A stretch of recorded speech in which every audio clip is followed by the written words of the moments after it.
یہ سمجھ لو کہ آپ نے اپنا بچہ اپنے بھائی کو گود دیا ہے۔ یہ مجھ پر بہت بڑا احسان ہے، اور یہ کوئی اس احسان کا بدلہ نہیں ہے، بلکہ میں بہن سمجھ کر آپ کی مدد کر رہا ہوں۔ اب فریحہ بیگم بالکل تندرست ہو کر گھر آ گئی تھیں۔ بچے کا نام انہوں نے یوسف رکھا تھا۔ یوسف ان کی جان تھا۔ وہ اسے کسی پل بھی آنکھوں سے اوجھل نہ ہونے دیتی تھیں۔ اسے پا کر وہ بہت خوش تھیں، جیسے انہیں گوہر مقصود مل گیا ہو۔ یوں تو آیا بھی گھر میں موجود تھی، لیکن وہ اپنے بچے کی تمام ضروریات کا خیال خود رکھتی تھیں۔ یوسف بھی چند ہفتوں میں نکھر کر سرخ و سفید ہو گیا تھا۔ نقوش تو ویسے ہی تیکھے تھے، اب تو وہ بہت ہی خوبصورت لگ رہا تھا۔ جب فریحہ بیگم ہولے ہولے پیار سے اس کی تھوڑی پر انگلی مارتی تو وہ مسکرا دیتا، اور فریحہ بیگم یوسف کی اس ادا پر اسے بے تحاشا چومتی جاتی۔ وہ دیوانگی کی حد تک یوسف کو چاہتی تھی۔ ایک روز وہ ناشتے کے بعد یوسف کو لے کر برآمدے میں آ گئی۔ ٹھنڈے فرحت بخش ہوا کے جھونکے آ رہے تھے، ساتھ ہی ہوا کے رخ سے لون مخمور کر دینے والے تازہ پھولوں کی خوشبو آ رہی تھی۔ وہ مسرور سی یوسف کو گود میں لیے بیٹھی تھیں کہ انہیں ایک عورت آتی دکھائی دی۔ سلام بیگم صاحبہ۔ وعلیکم السلام، کون ہو تم؟ جی میرا نام ریشما ہے، آپ کو کسی مائی کی ضرورت ہو تو مجھے رکھ لیجئے۔ اوہ تم مائی ہو، پہلے کبھی کہیں کام کیا ہے؟ جی نہیں۔ تمہارا آدمی کیا کام کرتا ہے؟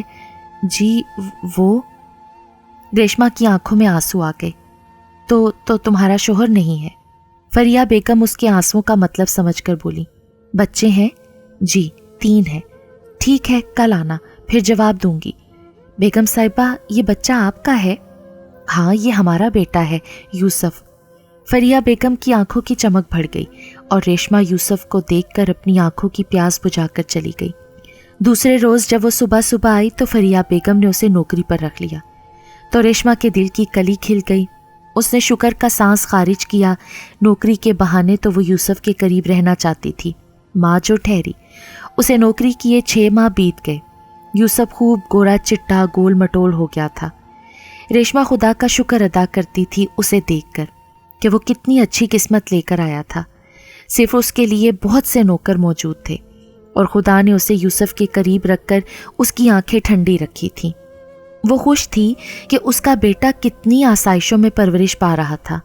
یوسف کھلونوں کے ڈھیر میں گھرا بیٹھا تھا۔ 100 طرح کے کھلونے اس کے چاروں طرف بکھرے ہوئے تھے۔ آیا اس کے قریب ہی بیٹھی تھی۔ فریحہ بیگم آرام کی غرض سے کمرے میں چلی گئی تھی۔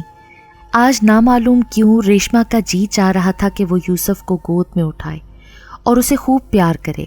پہلے بھی کئی بار اس کا جی چاہا تھا یوسف کو گود میں لینے کو، لیکن آج تو دل ناداں بے طرح مچل رہا تھا۔ سینے میں مچل مچل کر ٹھاٹے مار رہا تھا، لیکن اسے کبھی موقع نہ ملا اور وہ بار بار دل محسوس کر رہ جاتی۔ فریحہ بیگم اس معاملے میں بہت سخت تھیں۔ آیا کے علاوہ وہ یوسف کو کسی نوکر کے قریب پھٹکنے نہ دیتی تھیں۔ ریشما یوسف کے کپڑے، بیب، چھوٹی چھوٹی شرٹس وغیرہ دھوتی۔ جب جذبوں کی تھوڑی تسکین ہو جاتی، جب وہ یوسف کی ہنستی مسکراتی صورت دیکھتی تو ایسا خوش ہوتی جیسے اسے کوئی بیش بہا خزانہ مل گیا ہو۔ آج بھی اس کا دل بے طرح مچل رہا تھا۔ وہ پرشوق نگاہوں سے بیٹھی یوسف کو دیکھ رہی تھی۔ آنکھوں ہی آنکھوں میں اس کے حسن اور معصومیت کی بلائے لے رہی تھی۔ یوسف بھی اسے دیکھ کر مسکرا دیتا تو اس کی آرزو اور زور پکڑ جاتی۔ اس کا جی چاہا وہ دوڑ کر یوسف کو گلے لگا لے، آیا کی پرواہ کیے بغیر اپنی ترسی ممتا کو قرار دیتے، اور پھر شاید خدا نے اس کی سن کر وہ موقع فراہم کر ہی دیا۔ آیا اسے یوسف کا خیال رکھنے کا کہہ کر تھوڑی دیر کے لیے اپنے کمرے کی طرف کسی کام سے گئی تو ریشما نے جھپٹنے کے انداز میں کھلتے یوسف کو اٹھا کر سینے سے لگا لیا، اسے زور زور سے بھینچنے اور چومنے لگی۔ یوسف بھی نامعلوم کیوں یا پھر ماں کی حقیقی محبت محسوس کر کے کھلکھلا کر ہنس پڑا۔ اس لمحے ریشما کا جی چاہا یوسف کو لے کر بھاگ جائے، دور، بہت دور، جہاں کوئی بھی یوسف کو اس سے دور نہ کر سکے، جہاں وہ یوسف کو سینے سے لگائے تو کوئی اسے علیحدہ نہ کر سکے۔ وہ یوسف کو گود میں لیے بے طرح چومتے ہوئے سوچ رہی تھی، اور اسی لمحے فریحہ بیگم اپنے کمرے سے باہر آئیں اور چند لمحے وہ ریشما کی وارفتگی دیکھتی رہیں، پھر آگ بگولا ہو کر قہر آلود نظروں سے اسے دیکھتے ہوئے قریب آ گئیں۔ ریشما! ان کی پرغضب آواز سن کر اور سر پر موجود پا کر ریشما کانپ گئی۔ یوسف کو لیے ہوئے ہاتھ لرز گئے۔ انہوں نے ریشما کو خوب ڈانٹا، آیا پر بھی خوب برسیں اور ریشما کو تو کھڑے کھڑے تنخواہ کے پیسے تھما کر باہر نکلوا دیا۔ ریشما کا جی چاہا یوسف کو لے کر دور، بہت دور چلی جائے، لیکن وہ اف تک نہ کر سکی اور تڑپتا دل اور اشک بار آنکھیں لیے گیٹ سے باہر نکل آئی۔ ہاتھوں میں تھامے نوٹوں کو دیکھ کر بولی، میں نے انہی نوٹوں کے بدلے اپنا بچہ بیچا ہے، سارا قصور میرا ہی ہے، میں ماں نہیں ہوں، میں نے اپنی اولاد بیچی ہے۔ اور ایک جنونی کیفیت میں اس نے سارے نوٹ پرزا پرزا کر دیے۔ اب جب شام کو آیا ہوا خوری کے لیے یوسف کو باہر بچوں کی گاڑی میں بٹھائے باہر لاتی تو ریشما دور سے یوسف کو دیکھتی اور آنسو پونچھتی ہوئی واپس لوٹ جاتی۔ ریشما کے دن اچھے گزرنے لگے تھے۔ وہ ایک محنتی عورت تھی، اس نے سلائی کڑھائی سیکھ کر مشین خرید لی تھی اور اب گھر میں ہی بیٹھ کر رعایت کے ساتھ کپڑے سینے لگی۔ مزدور بستی کے تقریباً ہر گھر سے کپڑے سلنے آتے تھے۔ وہی ریشما جو کل فاقوں سے مجبور تھی، اب وہ مزدور بستی کے تقریباً خوشحال گھرانوں میں شمار ہونے لگی تھی۔ گرمیوں کے دن تھے، سندھ کے دریاؤں میں طاقتور اور منہ زور لہریں غریبوں کے گھروں کو لقمہ اجل بنانے کو بے چین تھیں۔ حکومت کی طرف سے احتیاطی تدابیریں ہو رہی تھیں۔ آس پاس کی بستیوں کے علاوہ مزدور بستی کے لوگ بھی اپنا ضروری سامان لے کر حفاظتی کیمپوں میں چلے گئے تھے۔ آخر کار ایک رات جب بند ٹوٹنے کا پکا یقین ہو گیا، تب ریشما بھی اپنے چند پڑوسیوں کے ساتھ اپنی جمع پونجی اور مشین لے کر امدادی کیمپ میں آ گئی۔ اور جب دریا کے اترنے کے بعد ریشما دوسروں کے ساتھ مزدور بستی دیکھنے کو آئی تو وہ مکمل طور پر تباہ و برباد ہو چکی تھی۔ نشیب میں ہونے کی وجہ سے حکومت نے دوبارہ آباد کرنے کو روک دیا تھا۔ ریشما کو بھی اوروں کی طرح دلی رنج ہوا تھا، لیکن خدا کو یہی منظور تھا۔ اب ریشما نے نئے سرے سے زندگی شروع کی اور نئے محلے میں نیا مکان لے کر رہنے لگی۔ کچھ پیسے انہیں حکومت کی طرف سے بھی ملے تھے۔ اب ریشما نے اپنے دونوں بیٹوں کو اسکول میں داخل کروا دیا تھا اور خود دن رات مشین چلانے لگی۔ ایک بار جب وہ یوسف کو دیکھنے کی خواہش لیے وہاں گئی تو پتہ چلا کہ سیٹھ خاور اب کراچی جا چکے ہیں ہمیشہ کے لیے۔ وہ دل پر منو بوجھ لیے ممتا کی ماری واپس آ گئی اور پھر مشین کے پہیے کی طرح وقت کا پہیہ بھی چلنے لگا اور 20 برس گزر گئے۔ ممی جان، یوسف نے فریحہ بیگم کے کمرے کا پردہ اٹھایا، لیکن وہ وہاں نہیں تھی۔ تب وہ چیخنے لگا، کیا بات ہے بھائی جان، اتنا شور کیوں مچا رہے ہیں؟ حمیرہ نے پیار سے بھائی کو جھاڑا۔ بات یہ ہے پیاری بہن، میرا نتیجہ نکل آیا ہے اور آپ فیل ہو گئے ہیں۔ حمیرہ نے بات کاٹ کر مذاق سے اسے چھیڑا۔ جی نہیں، تمہاری طرح گاؤدی نہیں، بلکہ میں تو پہلی پوزیشن سے پاس ہوا ہوں۔ اس کے ساتھ ہی وہ پھر فریحہ بیگم کو پکارنے لگا۔ فریحہ بیگم خاور صاحب کا کمرہ صاف کروا رہی تھی کہ اچانک انہیں خاور صاحب کی ذاتی ڈائری تکیے کے نیچے سے ملی تو انہوں نے اسے پڑھنا شروع کر دیا۔ ملازم صفائی کرنے کے بعد جا چکا تھا۔ 3-4 صفحے چھوڑ کر لکھا تھا، فریحہ کے نام۔ میں اب کچھ بیمار رہنے لگا ہوں فریحہ، ویسے بھی میں بلڈ پریشر کا مریض ہوں، کیا معلوم کب زندگی کا چراغ ٹمٹما کر بجھ جائے۔ فیصل اور حمیرہ تو میرے حقیقی بچے ہیں جو یوسف کے 3 سال بعد خدا نے مجھے عطا فرمائے، لیکن یوسف، ہاں یوسف میرا لے پالک ہے جو ریشما نے میری بیگم کو گود میں دے دیا تھا، مگر یہ بات فریحہ کو معلوم نہیں ہے۔ ریشما جو ایک غریب لیکن رحم دل اور خوددار عورت تھی، جس کی میں ہر ماہ کچھ مدد کر دیا کرتا تھا، لیکن پھر اچانک سیلاب نے ملک میں تباہی مچا دی اور پھر ریشما اور مزدور بستی کے لوگ نامعلوم کہاں چلے گئے۔ تمام کی تمام بستی مکمل تباہ ہو چکی تھی۔ میں نے بہت کوشش کی لیکن مجھے اس کا کچھ پتہ نہ چلا۔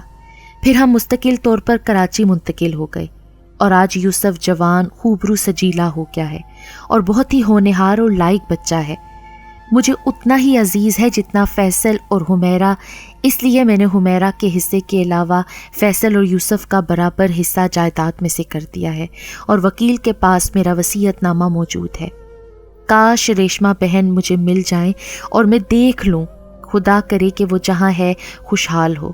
وہ ایک عظیم عورت تھی جس نے اپنے جگر کا گوشہ مجھے عطا کر کے فریحہ کو صدمے سے بچا لیا۔ اس کے بعد وہ تمام حالات درج تھے جن میں وہ یوسف کو لائے تھے اور جن حالات میں یوسف کو ریشمہ نے دیا تھا۔ فریحہ بیگم پڑھنے کے بعد صفحے کو اس طرح دیکھنے لگیں جیسے اس میں ریشمہ کا روتا ہوا چہرہ ابھر رہا ہو، اور پھر ایک منظر ابھرا جس میں ریشمہ یوسف کو بھینچ بھینچ کر پیار کر رہی تھی، اور فریحہ بیگم نے آگ بگولا ہو کر اسے کھڑے کھڑے ملازمت سے نکال دیا تھا۔ تب اس نے کتنی درد بھری نگاہوں سے اسے دیکھا تھا اور یوسف پر آخری نظر ڈال کر روتی ہوئی گیٹ سے نکل گئی تھی۔ فریحہ کے آنسو گالوں پر بہنے لگے۔ ریشمہ، واقعی تم کتنی عظیم عورت ہو، مجھے کیا معلوم میں ایک عظیم ماں کا دل دکھا رہی ہوں۔ کاش تم مجھے مل جاؤ ریشمہ، تو میں تم سے معافی مانگ لوں۔ کاش۔ ممی، سویٹ ممی، کہاں ہو آپ؟ یوسف کی آواز سن کر فریحہ بیگم نے جلدی سے ڈائری کو بند کیا، اس کو ویسے ہی تکیے کے نیچے رکھ دیا اور آنسو صاف کر کے باہر نکل آئی۔ یوسف انہیں جلدی سے ڈائری تکیے کے نیچے رکھتے ہوئے دیکھ چکا تھا۔ اس کا دل چاہا کہ وہ ماں سے پوچھے کہ ایسی کیا بات ہے جسے پڑھ کر آپ کی آنکھیں رونے کی وجہ سے گلابی ہو رہی ہیں، لیکن کچھ سوچ کر وہ خاموش رہا، بلکہ کچھ ظاہر ہی نہ ہونے دیا۔ ایک روز جب کہ فریحہ بیگم اپنی ایک دوست مسز رابعہ کے ہاں گئی ہوئی تھی، فیصل اور حمیرہ لان میں بیڈمنٹن کھیل رہے تھے، آسمان پر گھٹا چھا رہی تھی، یوسف لائبریری سے باہر نکل آیا۔ ایسا پیارا موسم دیکھ کر خاور صاحب کے کمرے کے قریب سے گزرتے ہوئے اچانک یوسف کی نظر کھڑکی سے گزرتی ہوئی بیڈ پر رکھی ہوئی گلابی رنگ کی اسی ڈائری پر پڑی۔ ایک تجسس کے تحت اس نے وہ ڈائری اٹھائی اور قریب ہی سیف کی چابی رکھی تھی جو شاید جلدی میں ڈائری اور چابی دونوں بھول گئے تھے۔ یوسف نے ڈائری کھول کر دیکھا تو اس میں اپنا نام پڑھ کر تجسس اور بڑھا۔ وہ ڈائری لے کر اپنے کمرے میں آ گیا اور کرسی پر بیٹھ کر ورق گردانی کرنے لگا۔ جیسے جیسے وہ آگے پڑھتا جاتا چہرے کی رنگت بدلتی جاتی، پیشانی پر پسینے کے قطرے چمکنے لگتے۔ اف! اس کے ہاتھ سے ڈائری چھوٹ گئی، آنکھیں پھٹی پھٹی اور چہرہ دھواں دھواں ہو گیا، جیسے وہ حقیقت پڑھ کر قبول نہ کر پا رہا ہو۔ کیا یہ سب کچھ سچ ہے؟ اف میرے خدایا، کاش میں نے یہ سب نہ جانا ہوتا۔ وہ میری ماں مجھے کیسے ملے گی؟ میں اسے کیسے پہچانوں گا؟ وہ عظیم ماں، وہ عظیم عورت۔ ارے یوسف بیٹا، یہ کیا حلیہ بنا رکھا ہے؟ طبیعت تو ٹھیک ہے نا؟ فریحہ بیگم نے یوسف کا زرد چہرہ، بڑھا ہوا شیو دیکھا تو فکر مندی سے بولی، ٹھیک ہوں ممی۔ اچھا ذرا آئینہ دیکھو، تم ماں سے جھوٹ بولتے ہو؟ ماں؟ اس نے سرخ سرخ آنکھیں اٹھائیں جو فریحہ بیگم کا دل کاٹ گئیں۔ کل تو تم بالکل ٹھیک تھے بیٹا، آج صبح ناشتے پر نہیں آئے، کیا بات ہے بیٹا جانی؟ وہ یوسف کی آنکھیں دیکھ کر پریشان ہو گئی۔ ممی، میں کچھ دنوں کے لیے باہر جا رہا ہوں، میرا دل یہاں بہت گھبرا رہا ہے ممی۔ لیکن میری بیٹے، بات کیا ہے؟ مجھے نہیں بتاؤ گے؟ مجھے بس سکون کی ضرورت ہے، میرے دل پر بہت بوجھ آ گیا ہے ممی، اس لیے میں سیون شریف جا رہا ہوں، شاید مجھے بچھڑے مل جائیں، مجھے میری ماں۔ اس کی آواز گھٹ گئی۔ بچھڑے؟ تو تمہیں حقیقت معلوم ہو گئی ہے؟ وہ اس کا غم محسوس کر کے تڑپ سی گئی۔ وہ بھی تو یوسف کی ماں تھی نا، جس نے جنم تو نہیں دیا تھا مگر اپنا دودھ پلا کر پروان ضرور چڑھایا تھا۔ انہیں بھی تو معلوم تھا کہ یوسف ان کا بیٹا نہیں ہے۔ بڑا بیٹا ہونے کے ناطے انہیں فیصل اور حمیرہ سے زیادہ ہی پیارا تھا یوسف۔ میں بھی چلوں گی بیٹے تمہارے ساتھ، میں بھی تو تمہارے دکھ میں برابر کی شریک ہوں۔ وہ محبت سے یوسف کے بالوں میں انگلیاں پھیر کے بولی۔ قلندر شہباز کی چوکھٹ پر پیر رکھتے ہی یوسف کا دل بھر آیا۔ اندر لوگ اپنے اپنے دکھوں میں ڈوبے نکاروں اور شہنائیوں کی تال پر دھمال ڈال رہے تھے، سبھی اپنے میں مست تھے۔ فریحہ بیگم وہیں اشکبار آنکھیں لیے چوکھٹ پر بیٹھ گئیں۔ اے میرے پاک پروردگار، اپنے اس سخی داتا کے صدقے میں مجھے میری ماں سے ملا دے۔ اے پروردگار، تجھے تیرے پیارے حبیب صلی اللہ علیہ وآلہ وسلم کا واسطہ، مجھے میرا سکون اور قرار لوٹا دے، مجھے صبر دے، مجھے میرے بچھڑوں سے ملا دے میرے مالک۔ جہاں یوسف اللہ تعالیٰ سے اپنی ماں کے لیے گریہ وزاری کر رہا تھا، وہیں فریحہ بیگم بھی اللہ تعالیٰ کی حضور دعا گو تھیں۔ اے اللہ، ایک بار مجھے اس عظیم ماں، اس عظیم عورت کو دکھا دے، صرف ایک بار۔ وہ دونوں جالی پکڑے ہوئے جھکے ہوئے تھے۔ کیا آپ کا نام پوچھ سکتا ہوں؟ یوسف کا نام پوچھنے والا ایک نوجوان تھا۔ مجھے یوسف کہتے ہیں۔ یوسف؟ اور آپ کے والد کا نام؟ فضل دین۔ فریحہ بیگم بھی متوجہ ہو چکی تھیں اور غور غور سے اس بوڑھی عورت کو دیکھنے لگی تھیں جو یک ٹک یوسف کو گھور رہی تھی۔ ریشما! وہ اس عورت کو دیکھ کر چیخ پڑی، اور وہ بوڑھی عورت جسے غم اور زمانے کی گردشوں نے وقت سے پہلے بوڑھا اور ضعیف کر دیا تھا، وہ فریحہ بیگم اور یوسف کو دیکھ رہی تھی۔ پھر فریحہ اس کانپتے وجود کے ساتھ لپٹ گئی۔ میرا بیٹا کہاں ہے بیگم صاحبہ؟ وہ پتے کی طرح کانپ رہی تھی۔ یہ ہے تمہارا بیٹا۔ فریحہ بیگم نے یوسف کا ہاتھ پکڑ کر اس کی ماں ریشما کے ہاتھ میں دے دیا۔ بیٹا میرا بچہ، میرا لال، میرے دل کا ٹکڑا۔ وہ بری طرح سے یوسف کا چہرہ اپنے ہاتھ میں تھامے اسے بے تحاشا چوم رہی تھی۔ میرے لال، میرے بچے، میری جان۔ وہ تو پاگل ہوئے جا رہی تھی۔ میرے سینے سے لگ جا، میری تڑپتی ممتا کو تو قرار ملے۔ میرے بچے آ۔ یوسف نے اپنی ماں کے سینے سے لگ کر اطمینان سے آنکھیں موند لیں۔ کتنی عجیب کیفیت تھی جو بیان سے باہر تھی۔ تیرا شکر ہے میرے پروردگار، میرے مالک، کہ تو نے میری آخری سانس میں مجھے میرا لال ملا دیا۔ وہ فرتے جذبات سے یوسف کو لیے ہوئے جالی پر جھک گئیں۔ ایسا شکر کا سجدہ کیا کہ پھر نہ اٹھ سکیں۔ اسے اپنی منزل مقصود مل چکی تھی۔ اس کے چہرے پر کیا سکون، کیا طمانینت تھی۔ اس کا انتظار ختم ہو گیا تھا۔ وہ اپنی منزل پر پہنچ چکی تھی۔ کیسی عجیب بات تھی۔ ریشما کو منزل مل گئی، اور جب یوسف منزل پر پہنچا تو منزل ہی بچھڑ گئی۔ ماں، میری ماں!